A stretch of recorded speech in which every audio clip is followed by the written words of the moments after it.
World Cup 2026 news. We're on the eve of the big final. Tomorrow, Sunday, Argentina and Spain decide the title at MetLife, in New Jersey. And the main update is a relief. The smoke that worried the region is expected to clear in time, and organizers have said there is no concern about the match going ahead. On team news, Spain breathe easier over Yamal and Porro, and Argentina have no new problems at all. We also now know who will referee the decider and who takes the stage at halftime. And there's an individual prize in play. Messi leads the scoring chart on the tiebreaker. Before all that, today, France and England play for third place in Miami. These are the 5 biggest stories right now.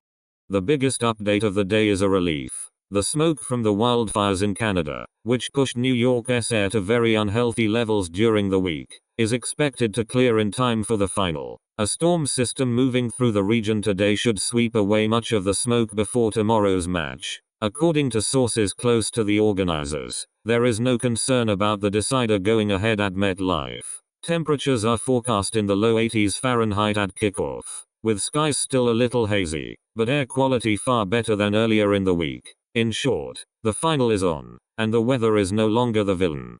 On team news, good signs on both sides. For Spain, young Lamine Yamal sat out a training session and turned up with his left thigh strapped, and full-back Pedro Porro also skipped a session, with coach Luis de la Fuente describing muscle tightness. But both are expected to start the final as normal. Spain's likely 11 has Unai Simon in goal, a centre-back pairing of Kubasi and Laporte, Rodri and Fabian Ruiz in midfield, and Oyarzabal leading the line. Argentina, meanwhile, picked up no new problems after the semi-final against England. Christian Romero recovered and played the full 90. Paredes is available, and Messi is assured of his place in the side.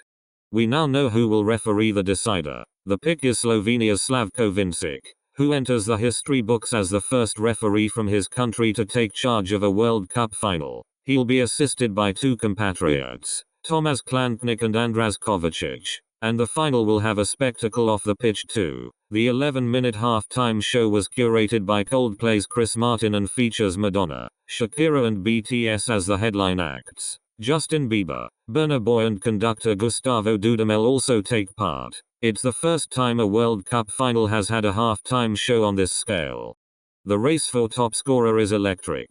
Messi and Mbappe arrive level on 8 goals each, but the Argentine leads, because the tiebreaker is assists, and Messi has 4 to the Frenchman's 3. His 2 assists in the semi-final against England were exactly what flipped this race. Curiously, Messi has never won a World Cup Golden Boot in his career, and the script is intriguing. Since Mbappe plays today, in the third-place match, he has 1 extra chance to score, but if Deschamps decides to rest his striker in Miami, the award is all but sealed for Messi.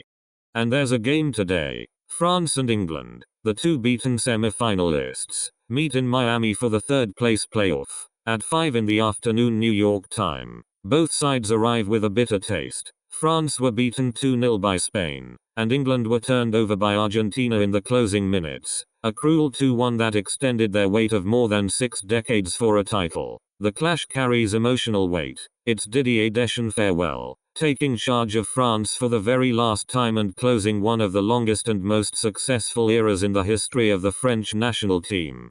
That's your World Cup update. Tomorrow is final day, Argentina against Spain, at 3 in the afternoon New York time, at MetLife, with clearer skies than feared and Slovenia's Vincic in the middle. Before that, today, France and England decide third place in Miami, with the Golden Boot on the line. Follow the channel for everything up to the big decider, every few hours.